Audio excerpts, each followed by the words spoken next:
What's up, everybody? Welcome back to another Fall Obsession podcast episode. My name is Sam. I am your host over here. Appreciate you all listening. This week, I got two of my all-time favorite people joining me for this podcast. I love recording with these guys. Todd Sellon, our staff manager here at Fall Obsession from Michigan. He's back on the show. And Andy Meeks, one of our staff members from Minnesota. He's joining us. Todd and Andy recently had a snow goose hunt up in North Dakota, which is why I asked them to come back on here and join me. But this is one of those episodes, guys, where you just feel like you're hanging out with the guys. You're hanging out in hunting camp, just having a good time. It feels like home, and definitely have these two bringing that feeling to this episode. So hope you guys feel like you are in hunting camp, just telling old stories, laughing, cutting up, having a good time with the rest of us during this episode. It's a good time. Don't skip it. Tune in, listen, enjoy it. I know I did. Before we get to the conversation, I do want to point you guys in the direction of fallobsession.com, specifically for our 2025 turkey hunt competition. It's springtime right now. It's turkey season. And if you are hunting turkeys and you successfully take one, you need to enter it in the contest. That's all you have to do. You just hunt turkeys like you normally do. You don't have to travel. You don't have to pay for a non-resident license. Just document some specific statistics on your bird and enter those when you enter your bird and register in the competition. We got some great prizes. We got cash pots, so you can win money, first, second, and third place, take home a cash pot, as well as gear from Hoot Camo and Wiley X. We also have two different sweepstakes or giveaways that are running alongside of this contest, and you can pick up tickets for that sweepstakes at registration. One sweepstake is for gear. We got like broadheads, eyewear, camo. We got all sorts of cool stuff that we're going to be giving away to multiple ticket holders as a part of that sweepstake. And then the second one is for a $9,000 African safari hunt package from News on Safaris. You can also enter for that one if you'd like. So guys, go to fallobsession.com/hunt-competition to learn more, to see exactly how we're doing this, to see how you can participate, and to register today. Don't miss out. And on that note, if you guys are not subscribed and following Fall Obsession on all the major social media platforms, please do so. We post daily, frequent updates from our staff. Wherever you are listening to this podcast, please make sure that you hit that follow or subscribe button, whatever they have up there for you.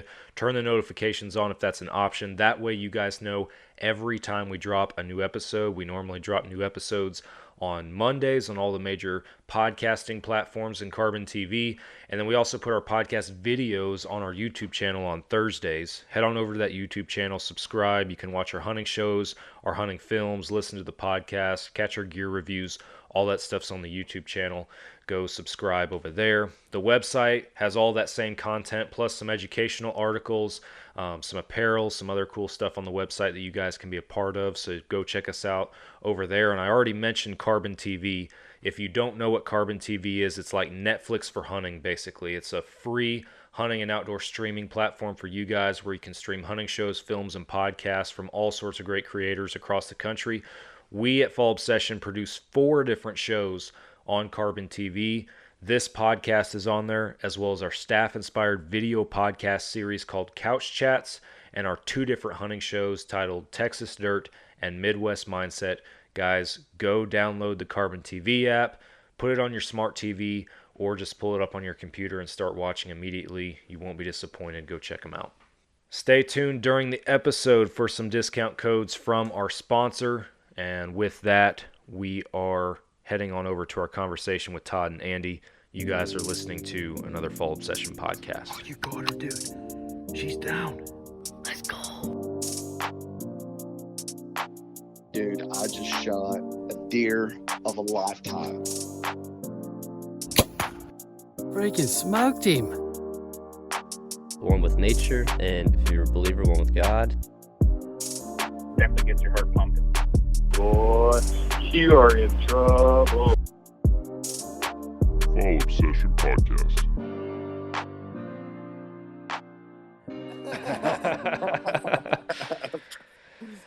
Oh, all right, guys. We are back for another Fall Obsession podcast episode. I am on here with 2 of the very best guys around here on the Fall Obsession team, Todd Sellon, our staff manager, and Andy Meeks, from Minnesota. Welcome back, guys.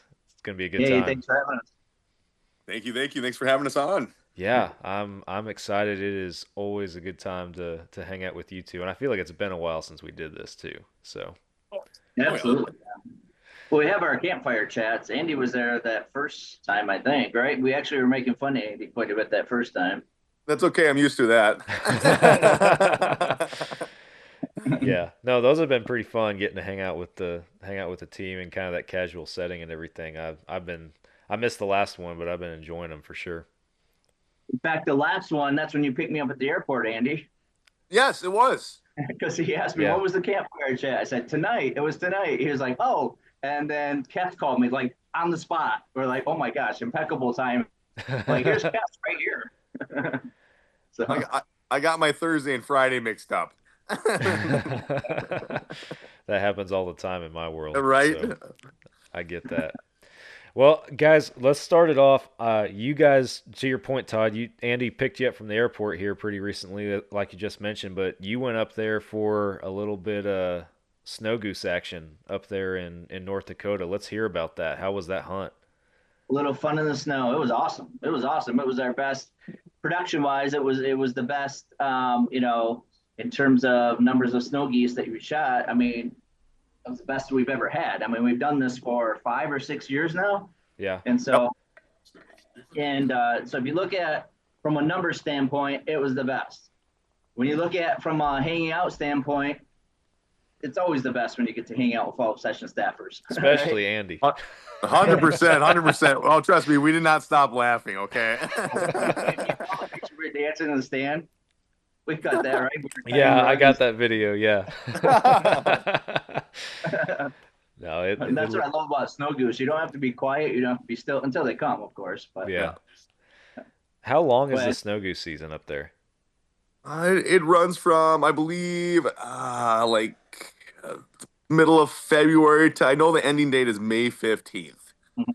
And I've been in North Dakota Memorial weekend, and I've seen 5 snow geese at about May, the end of May. And I don't know if they ever stick around that long, but yes, it's it runs till May 15th. But no, it's something the spring time is good to have. So, and yeah, in between different seasons.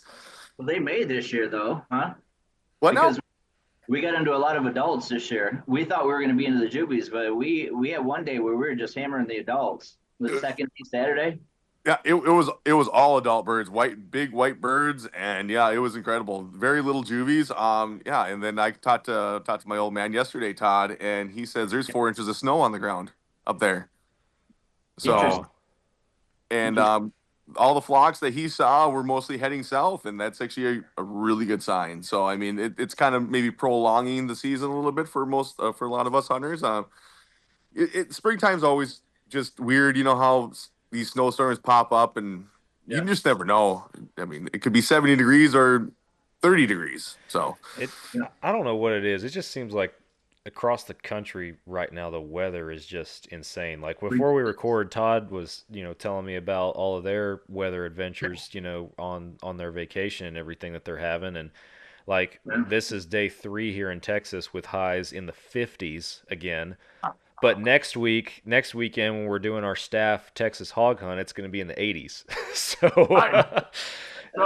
it's just it's incredible with your weather. Yeah, I was listening to something that said you had like 90 degrees and all of a sudden it went down to 60, like overnight. It just went 90 to 60. Yeah, I actually need to go out tomorrow. Go ahead. So we stopped. So we took off Thursday and went to Horse Cave, Kentucky, which is where Logan lives. Yeah. Yeah, I told you we were going to see Logan and Andy last week too. Yep. They were having storms all week, and he's helping to restore power in Kentucky in his area. So he was just, he was nonstop, you know what I mean? And so we couldn't hook up because he was so busy. On Friday, because we were planning on staying in Horse Cave on Thursday and Friday. Friday, we took the family, we went to Mammoth Cave, we found a little break in the weather, and it had stormed like crazy Thursday night, like the most violent storms I've ever heard in my life. Really loud. It really, oh yeah. And so we were able to tour the caves. We got out, and Jessica, who was Logan's wife, she texted me and said, hey, just want to let you know we're under a tornado watch right now, and it's supposed to really, really bad starting at 3 p.m. And we got out of the caves at about 12:30. And we're like, oh my gosh. She said, Logan's at work. I don't know if we'll be able to hook up. I'm like, don't feel pressured. So we went back to the hotel and just said to the hotel, hey, what can you do for us if we leave now because of the weather? And they're like, we'll give you a full refund. We don't want you guys to get trapped in the weather.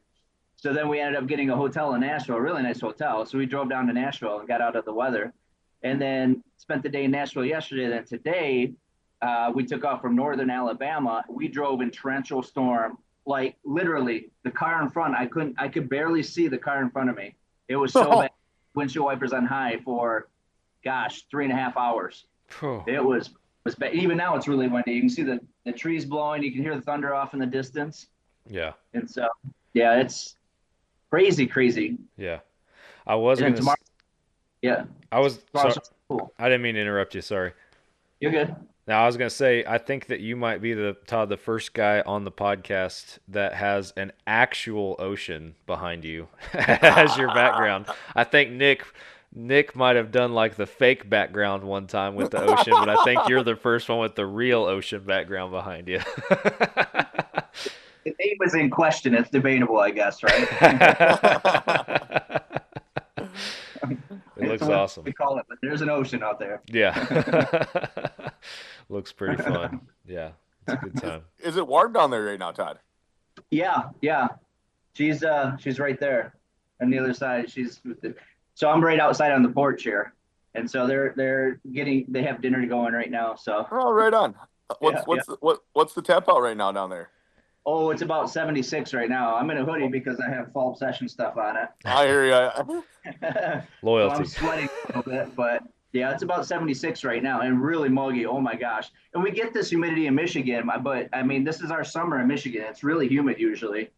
We usually get 80 degree temps with like 85% humidity or more, And so this is kind of normal. So this is awesome because it feels like summer here right now, and I'm roasting, but whatever. It is what it is. I was gonna say that's how dedicated to Fall Obsession Todd is. He's sweating in a hoodie right now, recording the podcast, but it says Fall Obsession on it. It says Fall Obsession. That's all that matters. By the end of this podcast, I may be sleeveless here, but Heather's gonna come around and cut the sleeves off real quick. Oh, funny. Yeah. Andy, what's new in your world, man? Not too much. Just work's starting to pick up here a little bit. Just starting to get ramped up for the summer, and yeah, it's gonna be a busy summer. That's kind of why I'm get this the snow goose season over with and start turkey hunting, and then jump right into summer work and be busy all summer. I guess that's about it. So got son's playing baseball, so I got a lot of carting around kids, and yeah, it's okay. But it's always a good time. So. Oh yeah, absolutely. What you got a lot of turkey hunting planned for this spring? Yeah, yes and no. I'm just trying to still find my spot out. I asked a couple farmers. They're kind of still in limbo of because they have family members that hunt too, and I don't like to step on toes like that. I just if you have a spot for me, and I'm more than happy. I'm more concentrated on getting my son his turkey again. That's kind of when we get older, I guess it's kind of maybe a little bit more rewarding to watch someone else shoot a turkey instead of yourself. It's and you watch him go through it because I feel the same feelings. I just got done watching it, but yes, I'm more concentrate on him. Trust me, I want to shoot a turkey too. Don't get me wrong.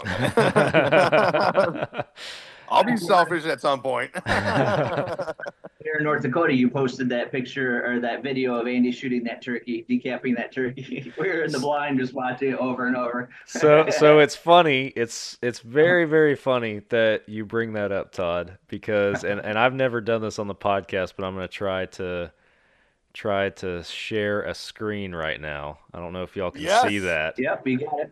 I don't know and hopefully it's in the video for our viewers, but I wanted to play this. I wanted to talk about this because this is one of my favorite turkey hunting videos of all time right here.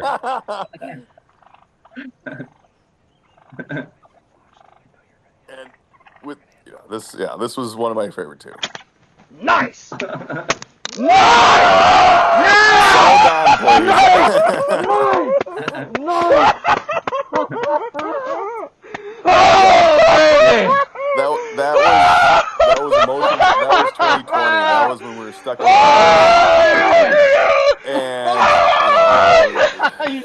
just this is my first time turkey hunting a bow.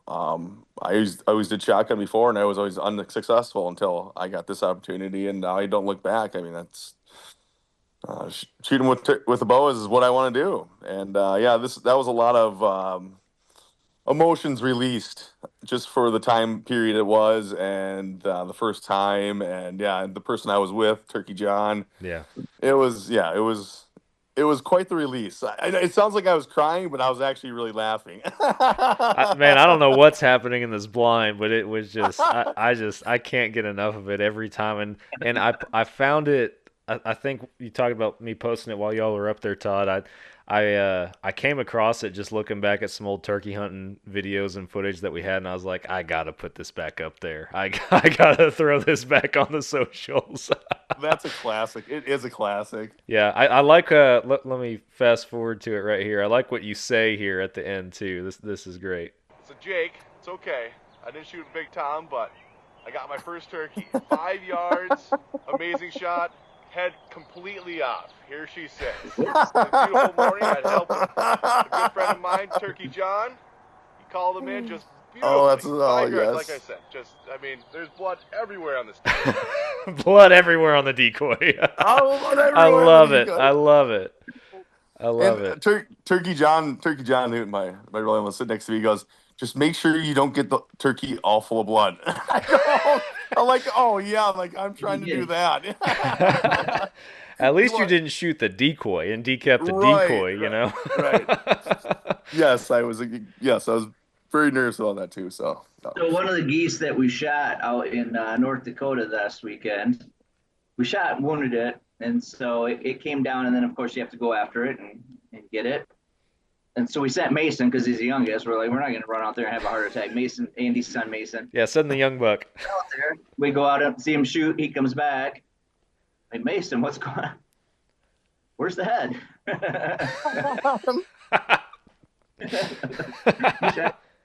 He's like, oh, it's right here. He said he was sick and tired of watching it run, and the dog wouldn't find it, so he just shot it, and it basically took the head out. I'm like, oh gosh, boy. Oh my gosh. Oh. How old is he now? He's 14 turning 15, so he's, still, that teenage boy, so. Yeah. Yep. He's got the bug though. Marriage with my daughter and his son.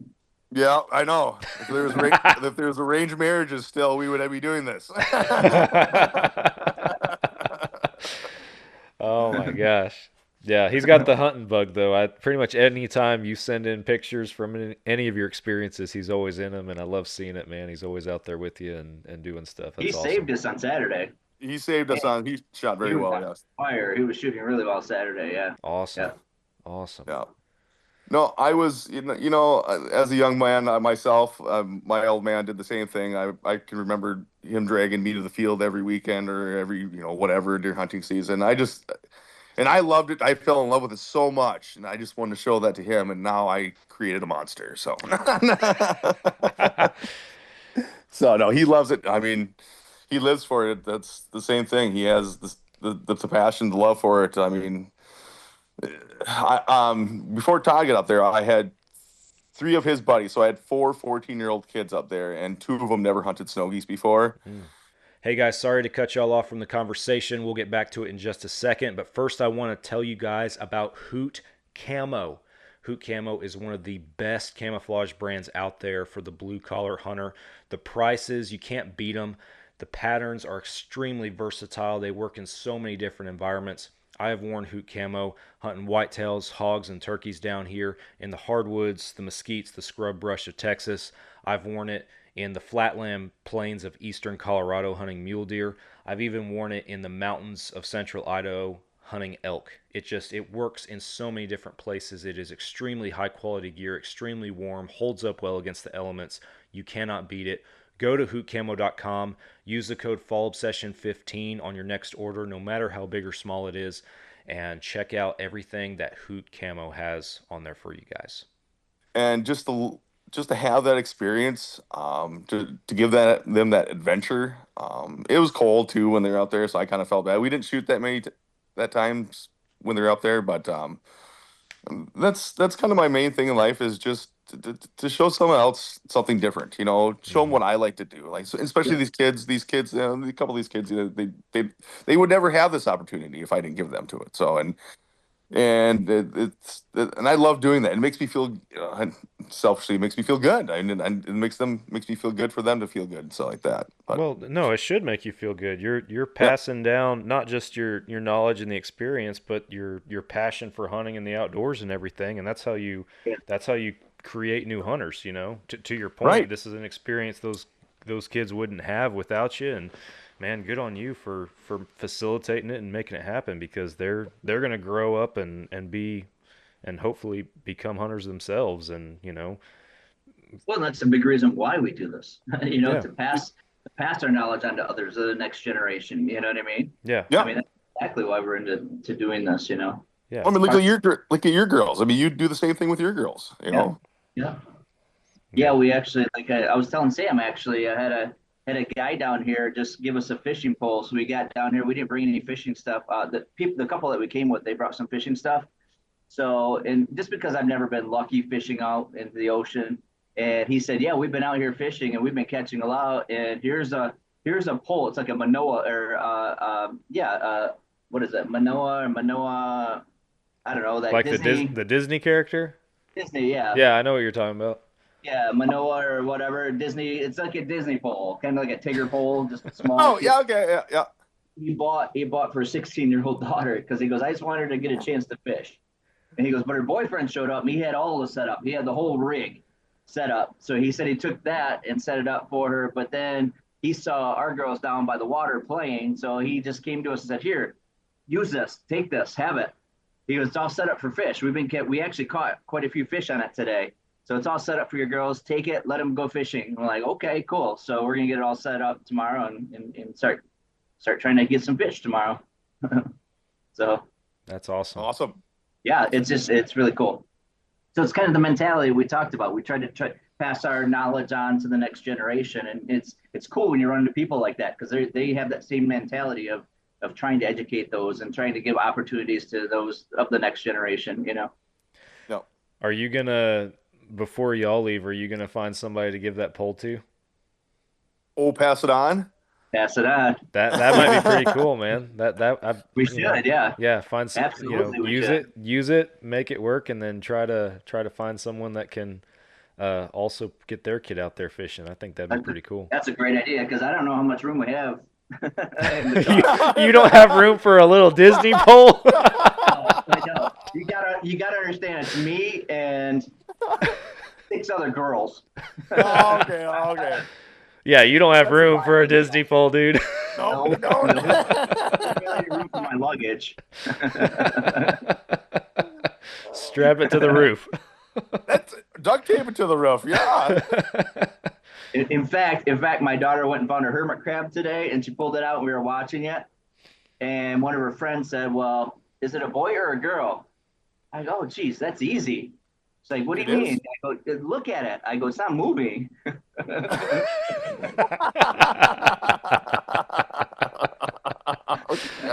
Oh, my gosh. Oh, I got slapped in the shoulder for that one. I'm sure you did. I'm sure you did. I like that. That's pretty That's a good pretty one. witty right there. I like that. Yeah. Oh, funny. I actually got to do something really cool last night. I don't know if you guys know of Billy Moles. He's a Alaskan guide. He puts YouTubes out and stuff like that, and he's a Christian. It's Christian driven. So I got to listen to. He was in town, just next town over for me, and it was a city hall kind of thing, and like 250 people, and I got to hear. I've been watching him for about 4 or 5 years on YouTube and just listening to what he's said, and very good speaker. It was actually very touching last night what he said. He just goes through his experience through Alaska and how the Lord and stuff like that. So yeah, it was very neat. I got to do that last night. I'm very happy I got to do that. So That's awesome. That was a highlight of my weekend, I guess. That's awesome. So yes. So What's his name again? Billy Moles. Billy Moles. Molls. Look him up. I mean, very good. Awesome. He's been doing the whole, the guiding Alaska for 25 years. He had, Whew. yeah, go look him up. I think you'd like him a lot, Yeah, I'll Sam. check him out. He always has a good message behind it. Very Christian driven. Awesome dude. Yes. What all does he guide for? Bighorn sheep, grizzly bears, brown bears, moose, caribou, all of it. We're They still fly. up that caribou hunt in 10 years, right? Oh, seriously, I know. But he's well known. He might be a little more expensive than the new guy coming up. But I don't. Yeah, that new guy's got that new price. So you darn right he does. I'm out here trying to do it I say do it myself, but doing it with a group of doing it yourself guys in Idaho. I'm like, I'm going on the cheap, man, as best as we can do here. Exactly. Yes. I mean, would it be nice just to write a check for 20 grand and go do what we want? But yeah, Yeah, such is not the case. No, it is not. Yeah. So we actually, Andy and I were talking about that Idaho hunt and how you hooked up with that group. And I know you explained it a few times, but I guess I remember at one point in my mind, my question was, what did you learn? Could you take Andy and I, could you guide Andy and I on an Idaho hunt? What did you learn when you're out there in Idaho? Well, it's mountainous. Yes. For a Texas boy, it is very mountainous. So that's the first and foremost thing was just, physically the toll that it takes and everything and mentally, because you're like, I live at like 800 feet elevation here in Texas. Yeah. And all of a sudden I'm living at 6,800 feet and hunting at 8,100 feet. So, right. It's a huge jump. And so that was jacking with me. And then also just I have, since I've, in the 8 years that I've been married and since I've had kids, I had never been, like, I've been on deployments and stuff for work and everything and been away from my family, but you're still in touch, right? And that right there was away and out of touch. Like, you don't have a way to communicate for over a week, essentially, Yep. And so that was an adjustment and something that it kind of gave you a little knot in your stomach at first until you got used to it, you're like, man, if something either goes wrong out here or back home, it's like, if I'm booking it, it's 24 hours before I'm back, that sort of deal. So that's one side of it. And then for me, it was just from a gear standpoint, like, the Hoot gear did great, but my footwear just absolutely murdered me. And that was, I didn't have the right footwear is what it came down to for that terrain and as much hiking and climbing and stuff as we did. So what do you mean by, like, boots too heavy, like blisters? I mean, wetness. So okay. I took like just my hunting boots from down here and just another kind of general boot. Like, it's not even a hunting or work specific boot. It's just, I don't know. They're just boots, man. Lace-up boots. That's all they are.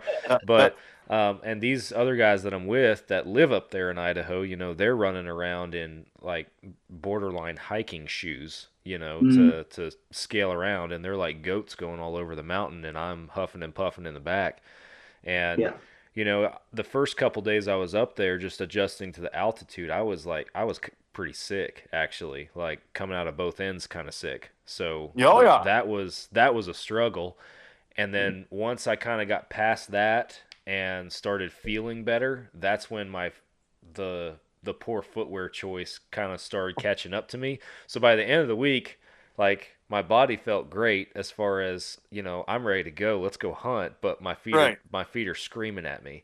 So that was the big gear choice that I definitely would have done differently if I could. So, and then the other thing that I learned too was just, it was like, we're living up there, we went, I went for an extreme experience for sure for my first elk hunt, and we're 25 miles back on horseback, like, awesome. It took us 2 days to ride into camp.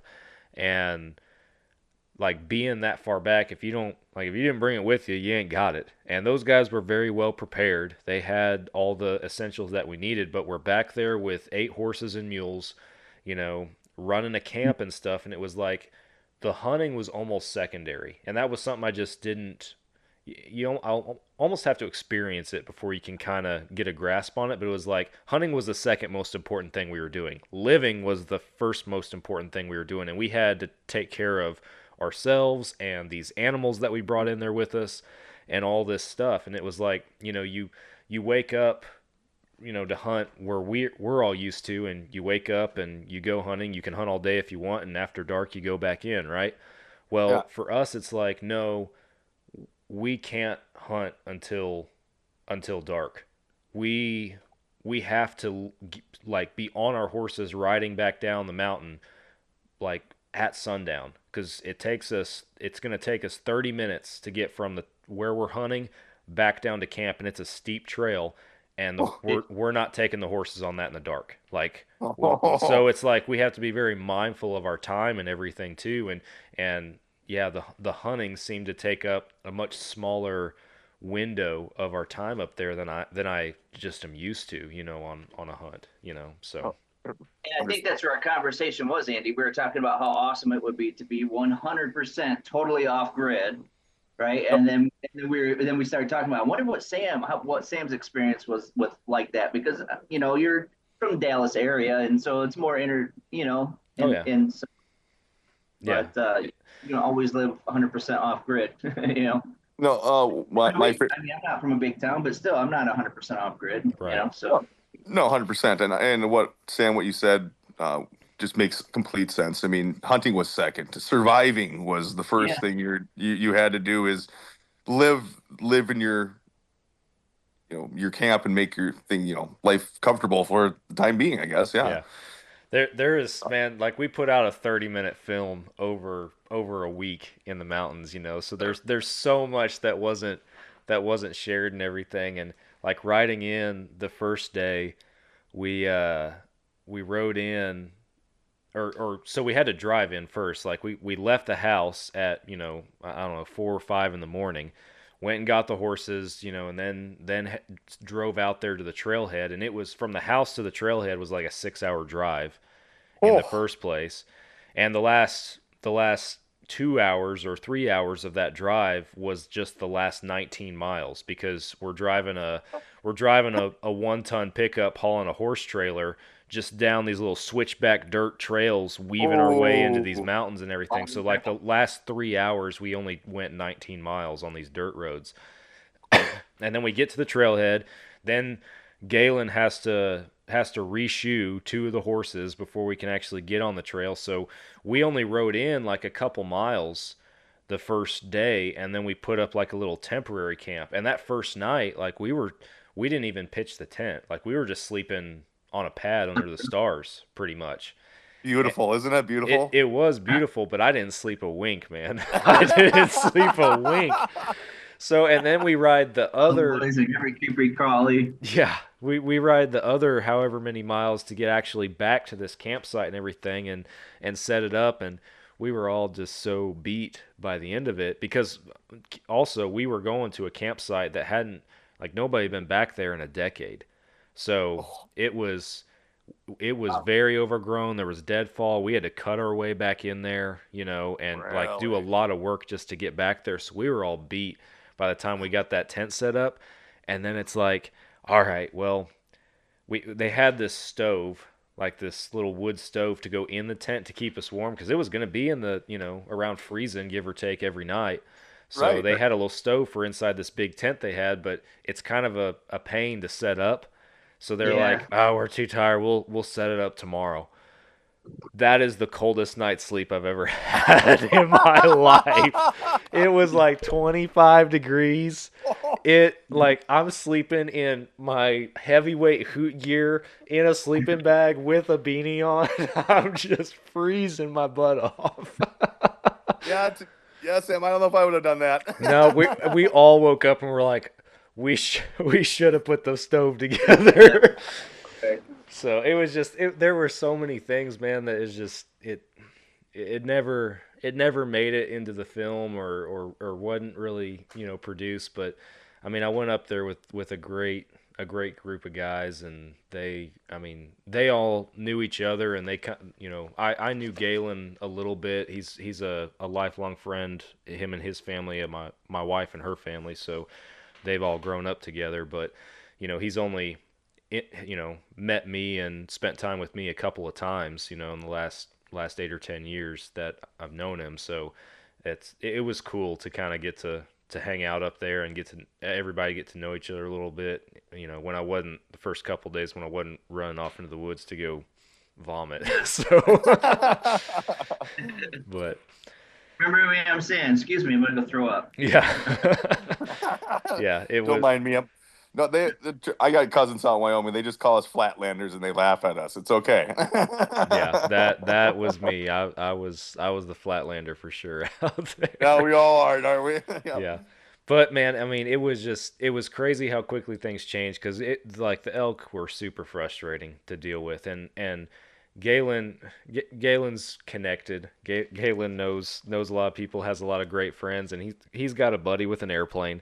So they went and flew over the area a week before I got there to look at where we wanted to hunt, and they spotted like a couple really nice herds of elk, some great bulls in there. So they're like, all right, we're golden. Hey folks, if you guys are in the North Texas area like I am, then you need to go to Bear River Archery and Pro Shop in Van Alstyne, Texas. Justin and the guys up there have an incredible operation set up. They will take great care of you and all of your archery needs. They are the official bow shop in North Texas, a Fall Obsession. I love going there, and I'm picky. If you guys know me, I am very selective on who I let work on my bow. I will let Justin work on my bow. They do great stuff.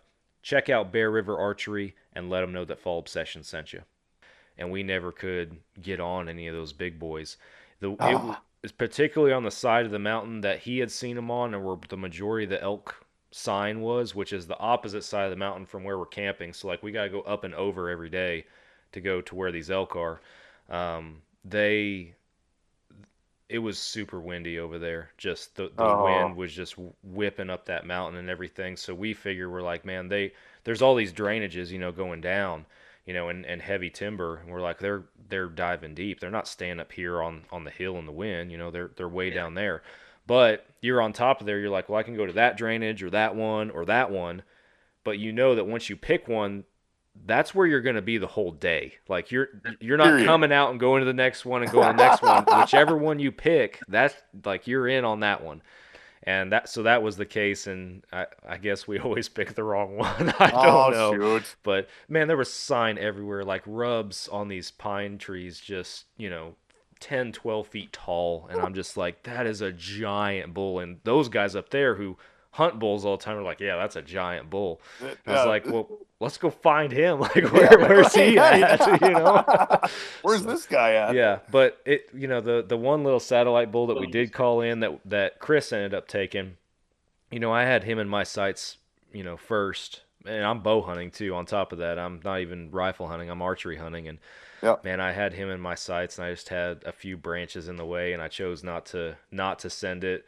There's always that part in my mind that's just like, man, like my pin was on him, I was at full draw, all I had to do was squeeze, and what if I would have sent it? But if I had, could have bounced off that branch, could have wounded him, or he could have just run off and Chris never get the shot, and Chris ended up making a good shot with the rifle when I couldn't get him with the bow. But still, having an elk that close to you where you're seriously at full draw, it was crazy. What an experience. I know I watch these shows too, and they're like 30, 40 yards from them. That's a big animal in front of you. Yeah. Oh my gosh. You imagine the adrenaline rush. Oh boy. Yeah. I don't know if I'd be able to sit still. Yeah, just as he's coming in, like I'm there, and I was trying just to stay focused on the shot. And honestly, I think that because I was getting frustrated with my rangefinder because all that deadfall's in there. And I would range what I feel like is the same object 2 times to try and get a range, and I would get like 54 and 72. And I'm like, what is it? Like, I feel like, I think I even tell Galen on the video, I'm like, man, I can't get a range in all this crap. Like, this is ridiculous. It's so thick. But, like, I was able to keep my nerves well enough, I feel like, to apply the bow hunting knowledge and skills that I have to at least get as close as I could have.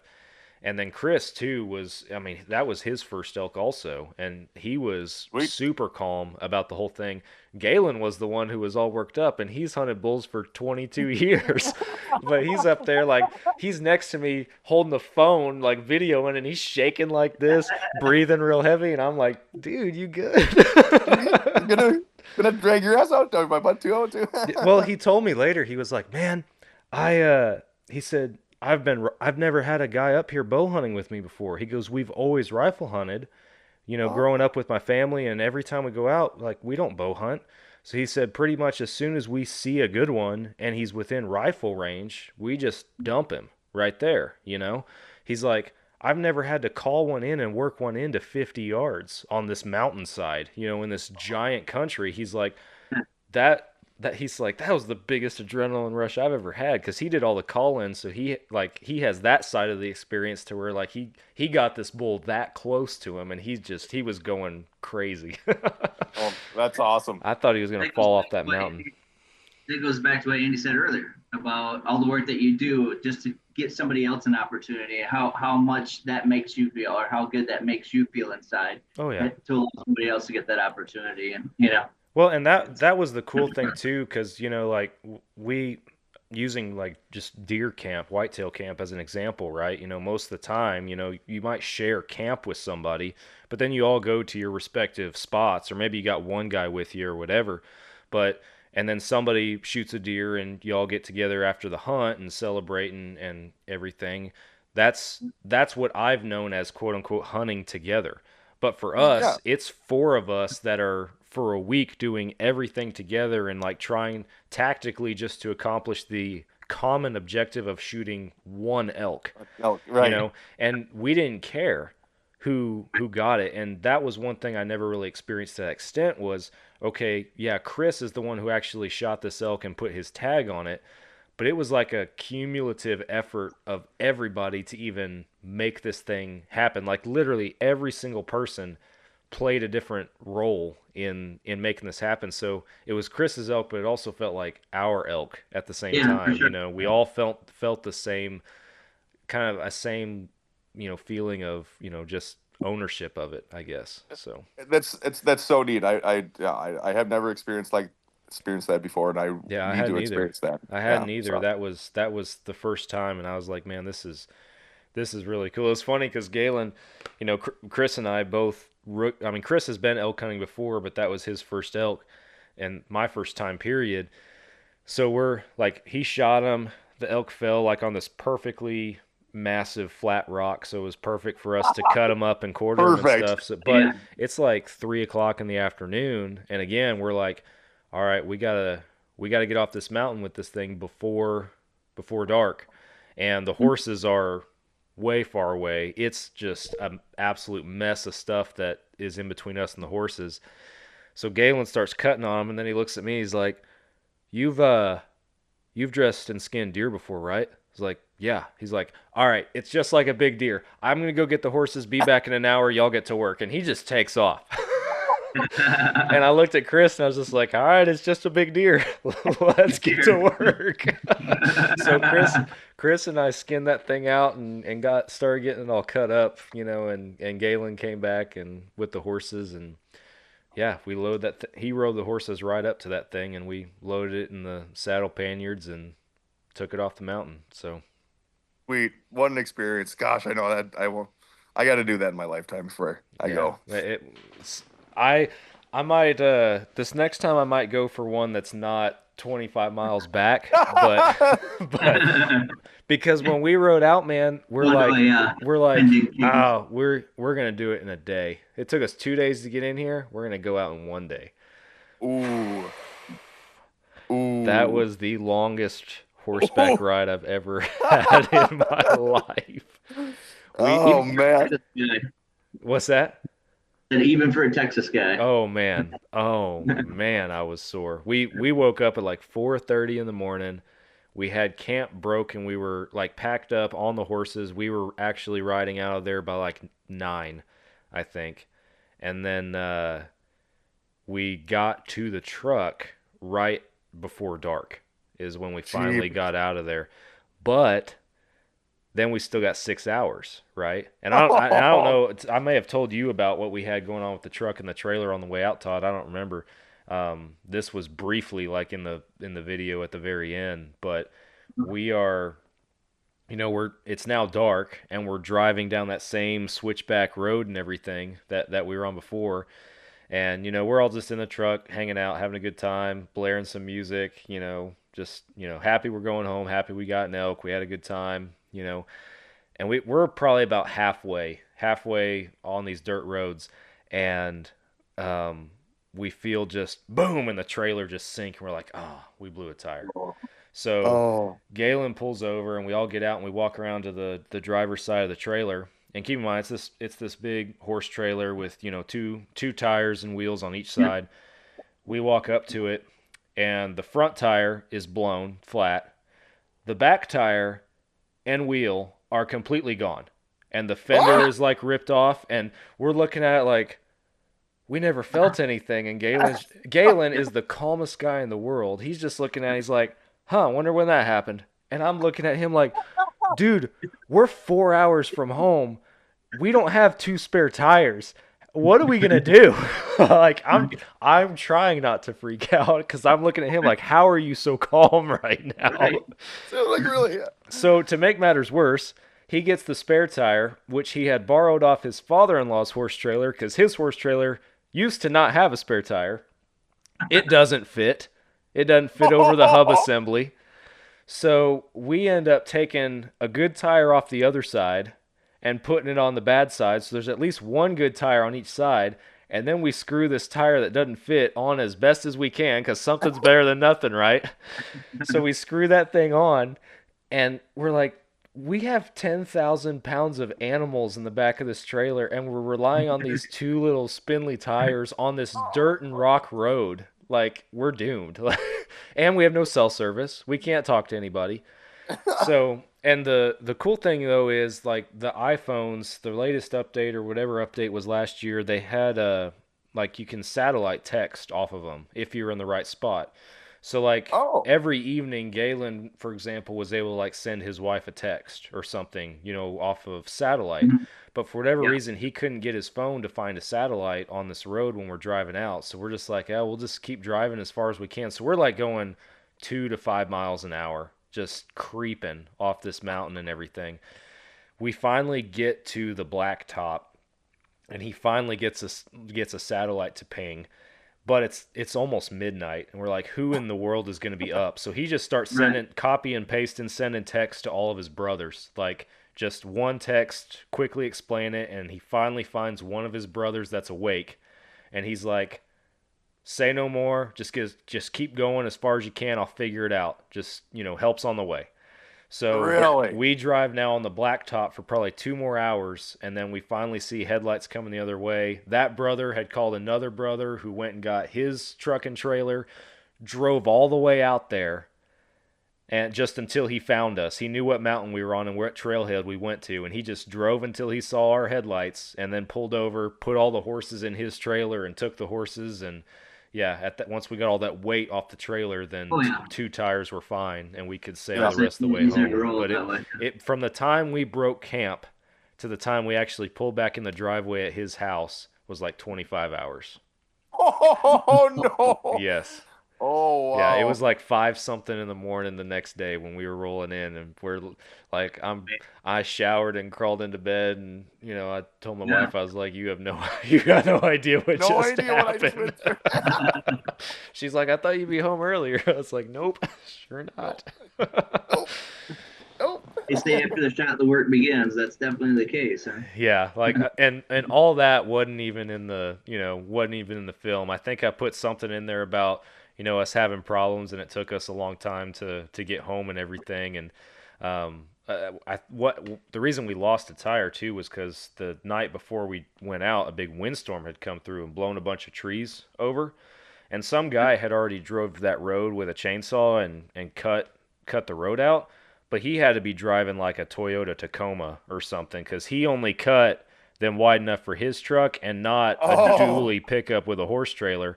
So I have pictures and videos of him shooting the gap in this big rig that he's driving, and he's got inches on either side of his rig. It's like, this is just sketchy. Ooh. Yeah, Ooh. it was crazy, man. But I mean, that's just stuff you can't make up, and experiences that No. you know. Those pieces, right? Would I want to be up all night and have, be stressing about, am I going to be able to get back, or are we going to be able to get these horses back? No, I wouldn't want to do that again. But I also value the experience and wouldn't trade it. So 100%. What an experience! I mean, the adventure. I mean, yeah. you can't put a price tag on that. No, no, not at all. No. Yeah, it was crazy, man. But I've been rambling about the story probably longer than y'all planned. Everything will be perfect, and it'll be a memory for sure, but you won't have that special memory, Oh, yeah. I know. I'll never forget that for sure. No, I'm sure you will never forget that one. Yeah. No, I never heard about that, so I'm glad I got to hear that. So that made me happy. Yeah, that's the behind the scenes look into that's behind the scenes story I never like told.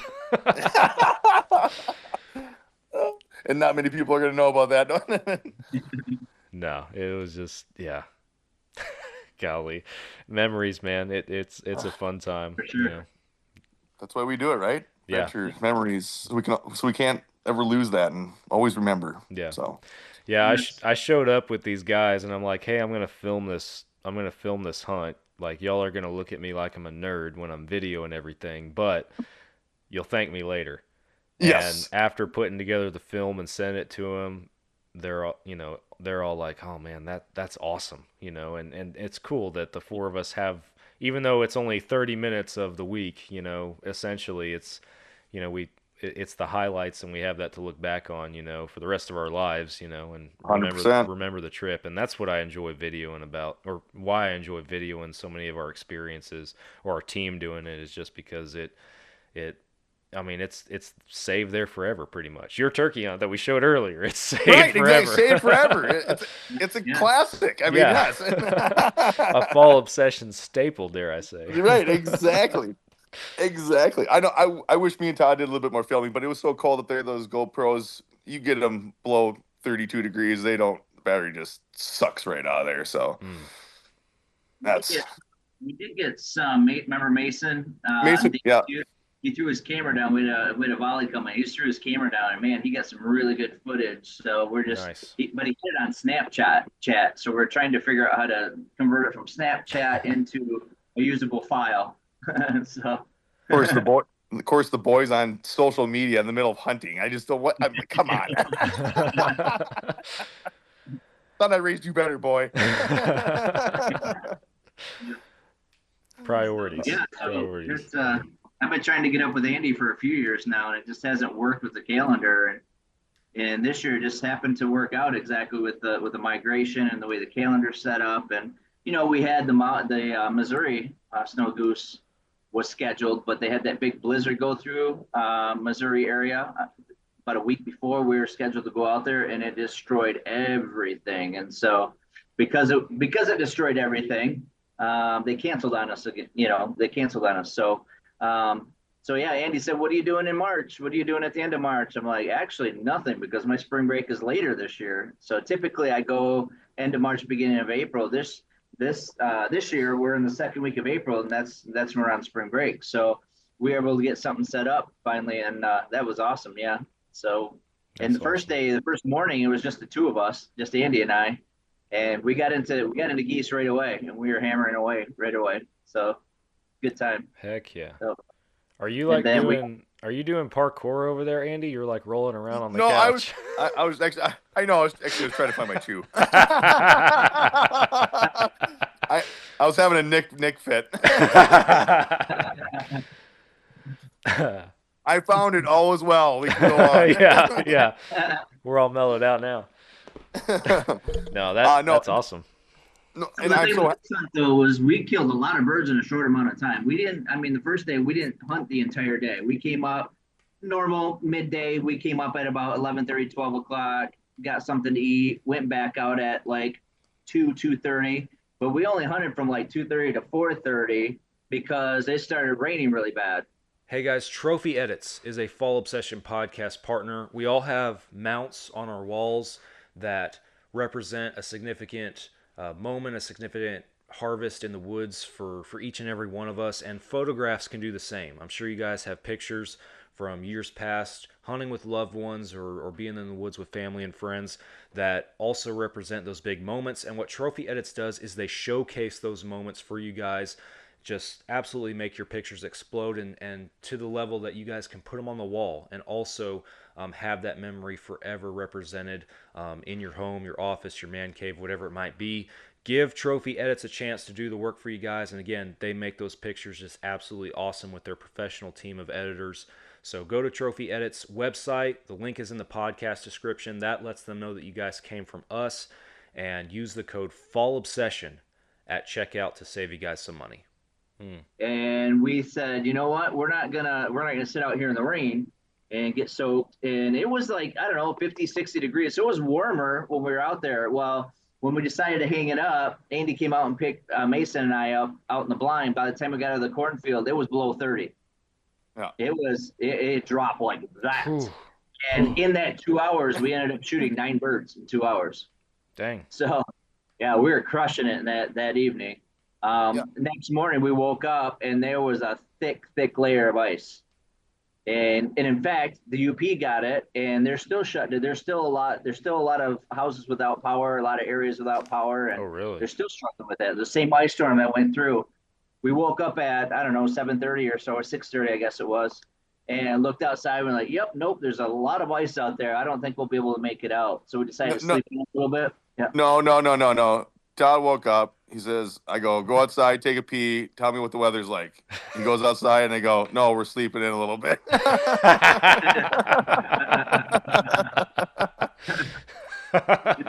a ton of ice out there, though. So we ended up going out there at 10:30, and at 10:30, the field was loaded full of snow geese. Whoops. So we ended up getting a couple on the ground before we even got to the blind. So nice. But again, 10:30 to 12, between 10:30 and 12, we ended up shooting 11 geese in that hour and a half. Oh wow. So we got a lot of geese in a short amount of time. That's awesome. So, yeah. You think about, well, would have been worth it to get there at 6:30 and freeze our butts off and maybe shoot a few more? Yeah, probably it might have been worth it, but you know, sleeping's kind of nice. well, that's what we said. We were trying to hang out. First of all, Andy and I said it. We're like, I need some Andy time, and Andy, I need to see you. Yeah. So this is the reason why we set this whole thing up too. You know, and so we invited other staffers, and they just couldn't make it on their schedule. But in the end, it was Andy and I, the 2 staffers, and we're like, we need our fall obsession buddy time. Yeah. So yeah, that was really cool. And so. It was a hard winter, and so. No, I'm so happy you got to come out there. It's up there where my old man lives. It's my kind of my serenity, my peace, it's where I love to be, and to have you there with me, and yeah, it put everything together. I don't not many people get to go up there, so, but yeah. Nice. And hopefully get a couple more next year too. I mean, things are looking up. So we're getting a farmstead hopefully soon. And can be able to host a few more people up there soon. So that's awesome. We ended up shooting more geese in that short amount of time than we have when we had the Mound City hunts. I mean, the most we ever shot in Mound City were 17. And so, Andy and I were able to put, like I said, 22 down in a shorter amount of time. Because in Mound City we would hunt like 2 full days, and yeah, I don't think we got 2 full days of hunting in, did we? No, maybe 12 hours. No. and plus, I will just say this: yes, we did have a heater in the blind because sometimes Grandma gets a little cold, and I'm Grandma, and I like to have my hands warm. It really did save us on Saturday. We were sitting in there, and it was like 17 degrees with a wind chill, but with the heater, it was windy. It was windy as all get out, but with the heater, it was perfectly fine. Yeah. Oh. Man, I definitely am a fan of the heaters and all that kind of stuff. My dad and I joke about it because we still share deer camp to this day, but now on the Texas dirt place, we have a camper, and you know, when it's cold, we put a heater in there and we stay warm and everything. And we're looking at each other like, you know, I remember growing up as a kid, we would tent camp, you know, for Yeah. deer hunting and stuff. And we're just like, have we gotten soft? And we're like, no, we got smarter. That's exactly what it is. We got smarter. Yeah. For sure. My old man, I was asking for propane tanks, and he looks at me, and he's a military guy, and he looks at me and goes, "You're a wussy." No, that's I'm smarter. I'm smarter. Yeah, no, exactly. Funny. Yes. I'm not all smarter. I haven't talked about this at all on the podcast or anything. So here we go. But Awesome. I did have a whoopsie this last year out at deer camp. It was actually too. It was a trip when I actually did go out there and actually shoot a deer and shot that doe this last year. I shot that doe. I was out there by myself. My dad wasn't out there. My son wasn't out there. Nick wasn't out there. It was just me and my dog, pretty much. So I shot that Sweet. doe the first evening or something, and then hunted the next morning. And then I was like, all right, I'm gonna hunt this other stand this evening, and because I had deer coming into it, I'm like, all right, we're going on a roll. Like we're just gonna start punching some tags. Like we're gonna make this happen. So I was like, all right, it's the stay on the far south side, but you know, deer typically per the camera weren't moving until around 4:35, and it was, you know, noon 1. So I was like, I'm gonna take a snooze. So I took a snooze, and during my snooze it rained, and I went out and like it stopped raining when I woke up. I was like, oh, I didn't realize it was gonna rain. I thought it was clear the whole time out here. So I went to get in my truck back out of camp, and boom, I got my truck stuck in camp. Oh no! And I'm just spinning tires. I got a 4-wheel drive truck, and it's just slick. My tires are like toward the end of their life, so they don't have the tread on them that they used to, which is, you know, my biggest complaint. Otherwise, I could have gotten out. But I remember texting Nick. I was like, "You never believe what I just did. I just messed up big time. I'm stuck in camp." So, oh, we lost Todd, but. No, it was funny. Like I got stuck in camp, and we have a stand that's 300 yards from camp, so I was like, all right, I guess I'm just gonna hunt there. But of course, I'm hunting there, and my camera from the stand I wanted to go to was going off, and I'm like, oh, I should have been there. I was so frustrated. I texted my wife. I was like, well, I don't know when I'm coming home. It's gonna depend on when I get my truck out. I might have to float myself home, I guess. Yeah, I was. So I park in a different spot now. So I hear you. I did not pay attention to the weather. How is that dirt when you get like a little bit of rain? Does it turn like silky and slicky? Yeah, I mean, is it kind of like that? It's slick, man. Like I was not buried. You know, I mean, it was just inches. I'm not like sunk to my I'm not sunk to my, you know, frame or anything like that. Nothing crazy. It is just snotty and slick. And like I said, my tires are getting toward the end of their life, and I'm cheap and blue collar, so I'm going to get the most out of them, right? You're dang right you are. Yeah. Sure. So yeah, yeah, that's what my situation was. So And then, you know, how Todd said, it started raining, and I got really nervous because that up there in North Dakota too, once it gets like a little bit of moisture, all that topsoil, it just turns very slicky, and going through a cornfield and, you know, a plowed field it gets a little nervous there. So you know, especially with it froze too. It was kind of like a freezing rain, and I was a little bit nervous about that. And the reason why we slept in that morning is because all the decoys had that ice on. And luckily it was foggy that morning. If it was sunny and there was ice on those decoys, they would have picked us out. Those decoys would have shined, and we would never shot as many birds. And that's why I kind of prolonged the hunt in the morning, is just kind of see if the sun would come up a little bit and maybe melt off that ice. But they didn't mind the ice apparently because there was fog. So that's about it. Yeah. So funny story. I'll tell you my oops up there. Okay. So I had me and the boy. We had, like I said, I had a group of guys up, Buddy and, you know, 3 14-year-olds and 4 14-year-olds, and I got out of the field to go scouting because we weren't shooting anything. I said I got to go look for a field. We got to shoot some geese. Anyways, I took my son with me. We're driving around. Well, when we like to drive around, if there's any low flocks coming over the road, we like to stop the car and shoot them. Yeah. Jump out and shoot them. Well, we slowed down the gravel road. I slowed down the gravel. I was driving, and I waited for this flock to come over. And he goes, "Dad, are we going to jump out and shoot these?" I go, "Yeah." Well, I forgot to put the truck in park. Oh no. So me and Mason both jump out. We start shooting, and all of a sudden I look behind me, and the truck's not there. Oh no. And I go, "It's in the ditch." Oh and no. I go, and Mason goes, "Why'd you park the truck in the ditch?" I didn't park the truck in the ditch. How far did it roll? Oh, I'd say a good 70 yards. Oh my goodness. I'm glad my old man. I didn't tell him about this, so I'm glad my old man's not gonna listen to this thing. So I'll tell you guys. Podcast. If he does, he gets to start the episode after this one. No, yeah, I'll start with a noose around my neck. And you go, "This dumbass." It was, it was one of those. We got in the truck. I got out of the ditch, and we sat there. And I just had a moment. I looked at Mason and go, "No one needs to know about this." Yeah, this stays here. What happens in camp stays in camp. But of course, I admit my faults. I think it's kind of funny. And just nothing happened. Nothing got damaged. No one got hurt. No one saw it. Luckily, we're in North Dakota. There's less people there. So yeah. I shot on the road, jumped in the truck, backed out, got on the road. No one saw. Did you hear about my dad's truck getting stolen 2 seasons ago? You told me about that, Sam. Yeah.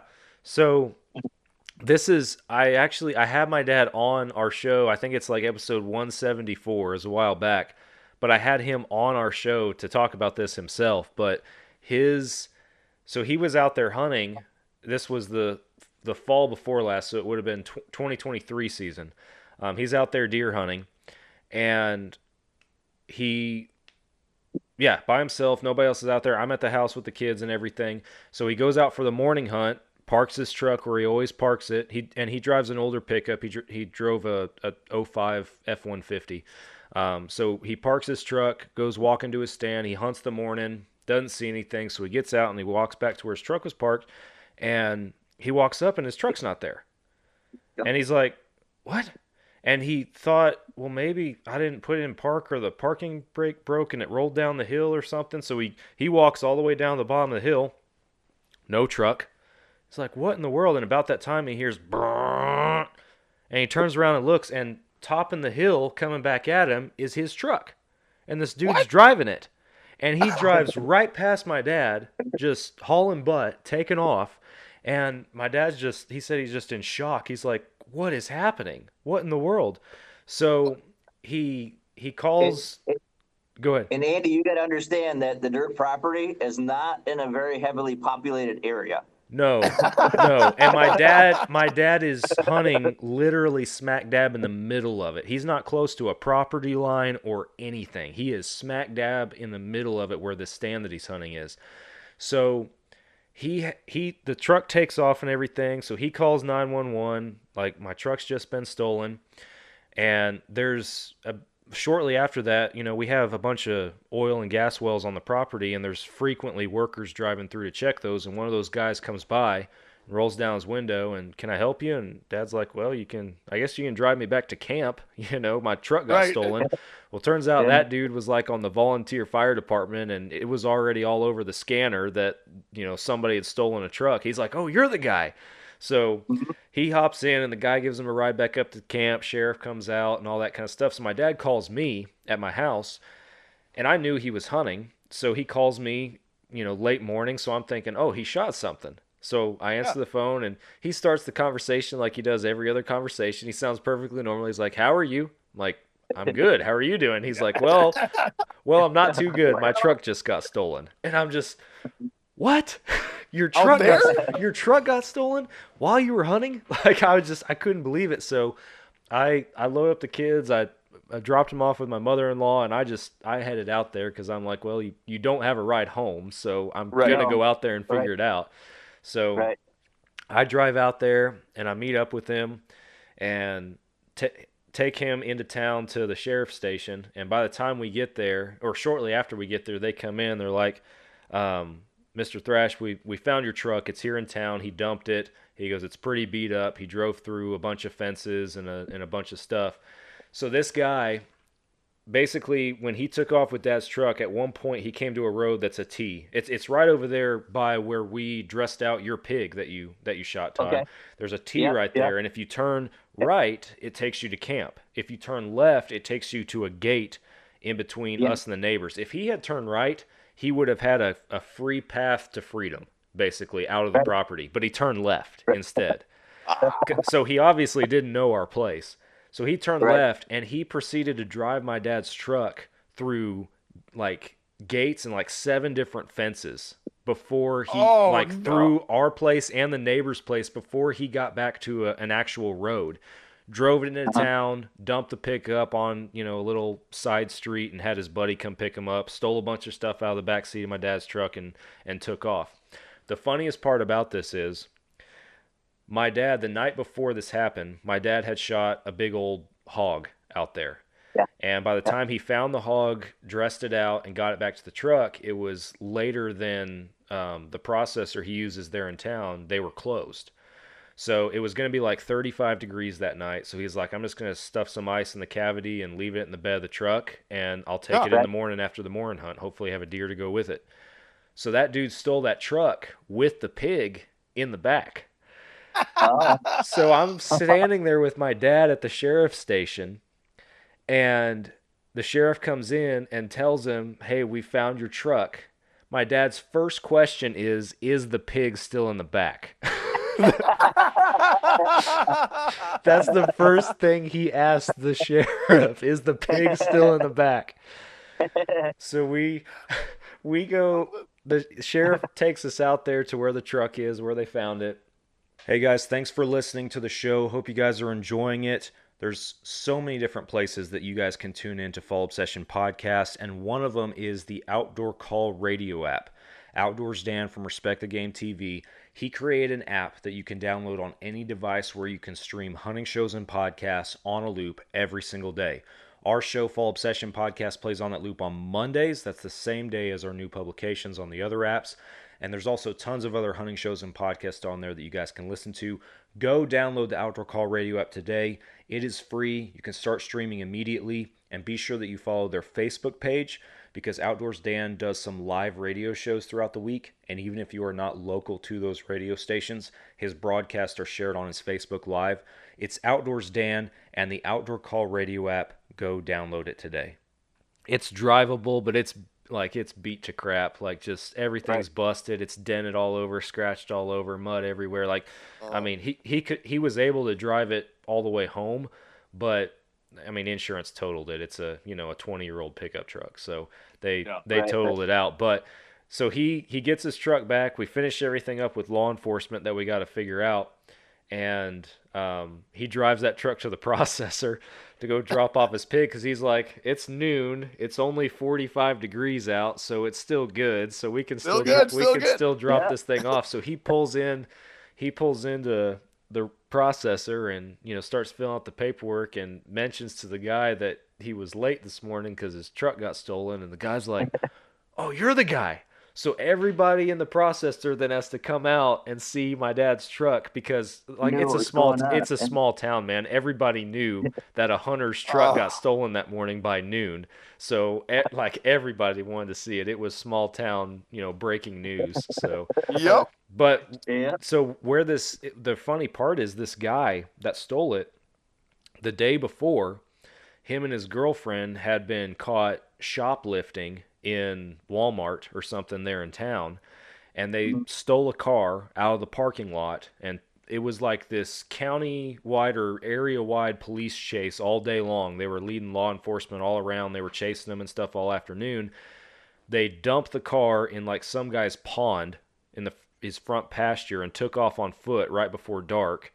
They caught the girlfriend that night, but they couldn't find him, and he just happened to just wander through our property. And my dad could have hunted any other stand that morning, and the guy would have never stumbled upon his truck. It was just just that happened one. to work out Oh that my way. God. It was just Oh, it was crazy. It was absolutely crazy. Just you that is can't make insane. it up. No, you can't make that up. No, that's a good one. Yeah. Did he ever get caught? He did. He got picked up on a warrant or something up in Oklahoma like a month or two later and got arrested and charged for everything and all. I mean, he already had all sorts of stuff on him before he even shoplifted as far as I know. But yeah, they did pick him up like a couple months later. His nickname is Lucky. Like way. His whole life, the dude's nickname is Lucky. Like, I looked up the little newspaper of the Breckenridge, Texas, and all this stuff, and was trying to follow the news story as it progressed. And so and so, quote unquote, lucky, whatever. Lucky. It's like this dude ain't so lucky. No, that guy ain't so lucky. Think your luck ran out, bud. Yep. Good. But no, it was. He was. It was in a sense, I guess, when he stumbled across your dad's truck in the middle of nowhere. He thought he was lucky for a little while there. Thought for he sure. was, yeah. Yeah. Yep. No, it was. Yeah, it was absolutely crazy. Oh, I bet that was. Oh, that's. Oh my gosh, yeah. It's an epic story. That's like, I've never heard of anything like that. No, me neither. That's crazy. No, I was just shocked when my dad called me and was like, "Yeah, my truck just got stolen." I'm like, "You're like, what?" And my first thought is like, oh well, you're parking downtown. What's going on? Yeah, I was like, my first thought was like one of the well guys because there's so much well traffic through there and everything. But then I'm just like, man, my dad's truck is an older pickup, and what. Mm-hmm. Why would they steal that? It doesn't make any sense to me, So it wasn't one of those that the young kids look at and say, "I need the rims off that one." No, it wasn't one of those. It wasn't one of those. And maybe the bumper too, if it just falls off.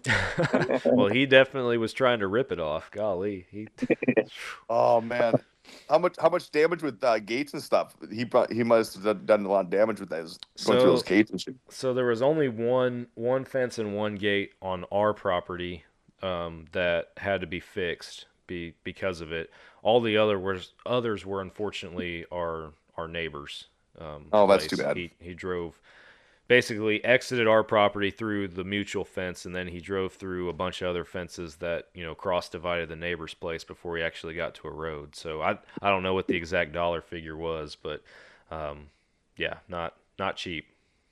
No. You guys got cows on your property too, right, Sam? Yeah. So as soon as I got my dad situated and he dropped off the pig and took off back home, I went back out there to go find where he drove through the fence and found it and patched it back up at least so that the cows wouldn't get out. And then I, let the landowner know, like, hey, this is what happened.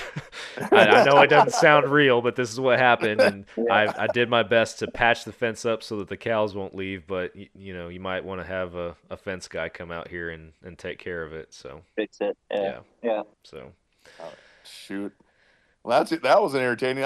Thank you for that. I appreciate that. I didn't know if you'd heard about that.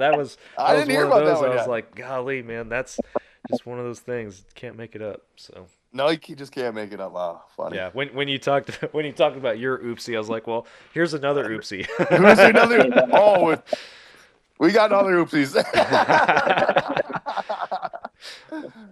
Oh no. Yeah, I know, Todd. How'd you like North Dakota? Different terrain, huh? I loved North Dakota. Yeah, I loved it. It was, like you said, temperature similar to Michigan that time of year. My adventure was when I came home and all the storms that were rolling through, but I love North Dakota. I love the terrain. I loved how flat it is, the rolling hills and stuff like that. There are a ton of trees. The thing that stuck out to me were the lakes. You would point one out and say, "Hey, that's a lake." I'm like, "Are you sure that's a lake? That looks like a pond." Right. And, those are lakes up here. Yeah. Lakes and ponds are different classifications in different states, I think. So I was pointing that out to Heather on our way down here to Alabama. I'm like, yeah, North Dakota, you see that pond right there? That was about the size of the lakes in North Dakota. She's like, are you serious? I go, I'm totally serious. I go, and Andy said we could go out there and catch walleye and pike, and we could catch all kinds of fish out there. She goes, really? I said, yeah. Absolutely. I mean, you can't use a motorboat, obviously, because there's no, there's no boat launch or anything. But Right. I go, Andy said you could fish out of them, and so that was the big thing that stuck out to me, And then, of course, driving down the road and seeing all the pheasants and the woodcock and everything, the quail and stuff like that along the side of the road. That was kind of cool too. One other thing too, the jump shooting. That was awesome. That was a blast. Yep. Not many people get to do that. Don't get to do that, but that was awesome. And that kind of, dude, my shoulder is bruised from here. I think I sent you a picture of it actually. I got the picture. Yes. Yeah. So I made Todd shoot a lot last weekend. I was gonna ask, for those of us that, I obviously know what it is, but for our listeners that don't, what's jump shooting? So in North Dakota, Andy explained to me that if you see a flock of geese that are in a field, and if the field's not marked, you're able to shoot them. You're able to jump out of your car and shoot at really? them. Wow. And try to harvest them. Yeah. Yeah. So the big thing is in North Dakota, if it's not posted, you can hunt it. I don't live by that. I always like to talk to the farmer and just make sure, just kind of say, hey, I'm going to be on your property. It's legal to hunt it. And what North Dakota did now is electrically post it. So you have to be careful with that, because they don't have to post their land now. They can post it online. And if you don't know if it's online and you go on that land, they can, obviously, it's trespassing and you can get fines for that stuff like that. So that's a little bit different thing. But I always like to go talk to the farmer and just say, hey, I'm going to be, and 95% of the time they're going to go, yeah, kill them all, especially at this time of year and stuff like that. So I always like to talk to it. But yes, I was telling Todd, because I was looking at my phone on X, and I'm like, okay, is this thing posted? Can we go out there if we need to? And it wasn't posted. So jump shooting is, we drive around, and if we see a flock and it's close to the road, we make a strategically planned assault and jump shoot them. It's totally legal. It's totally legal.